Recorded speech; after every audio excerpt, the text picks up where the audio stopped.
আসসালামু আলাইকুম সম্মানিত ভিউয়ার্স, কেমন আছেন সবাই? আমি মোহাম্মদ আব্দুল ওহাবসির ইউটিউব চ্যানেলের পক্ষ থেকে সবাইকে শুভেচ্ছা ও অভিনন্দন জানাচ্ছি। আজকে আমি যে বিষয়টি নিয়ে আলোচনা করব তা হলো মাইক্রোসফট ওয়ার্ডের টেবিলের মধ্যে কিভাবে অটো সিরিয়াল নাম্বার দিতে পারি এই বিষয়টি নিয়ে।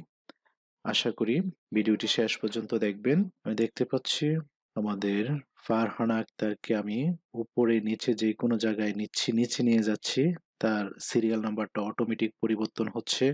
যদি আমি উপরে নেই, তার ফারহানা আক্তারের সিরিয়াল নাম্বারটা অটোমেটিক পরিবর্তন হচ্ছে। এই কাজটি কিভাবে করা হয় আজকে দেখব। প্রথমে আমরা মাইক্রোসফট ওয়ার্ড ওপেন করব। ওপেন করে ইনসার্ট থেকে আমাদের প্রয়োজন মতো একটি টেবিল তৈরি করে নিব। আমরা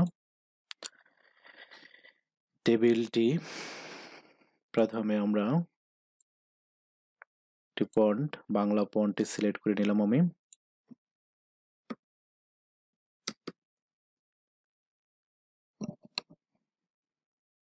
ক্রমিক নাম এখানে ক্রমিকের ঘরে আমরা এই দুটি ঘরকে সিলেক্ট করে যে ক্রমিকের মধ্যে আমার অটো সিরিয়াল নাম্বার দেওয়ার প্রয়োজন, ঘরটিকে সিলেক্ট করে হোম মেনুতে যাব। হোম থেকে নাম্বারিং, আমি যে ধরনের সিরিয়াল নাম্বার চাচ্ছি, আমি যদি এরকম চাই তখন এটা ক্লিয়ার করব। এখন আমি নাম দিব। এখানে যদি আরো রো কলাম ইনসার্ট করানো হয় তাহলে সিরিয়াল নাম্বার অটো হয়ে যাবে।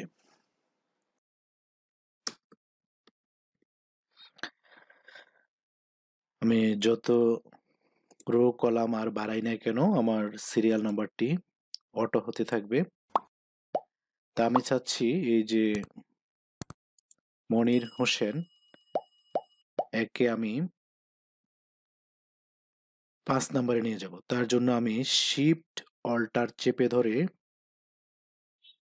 ডাউন অ্যারো কি চেপে যদি আমি 5-এ যাই, তখন আমার 2 নম্বরে যে মনির হোসেন ছিল সে 5 নম্বরে চলে গেল।